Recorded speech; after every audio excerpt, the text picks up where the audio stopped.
আছিল আৰু যেন শৰততে শেৱালি বুটলি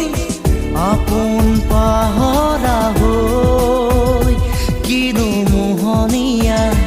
লাজুকী নয়না মৰম তোমাৰ যুগমীয়া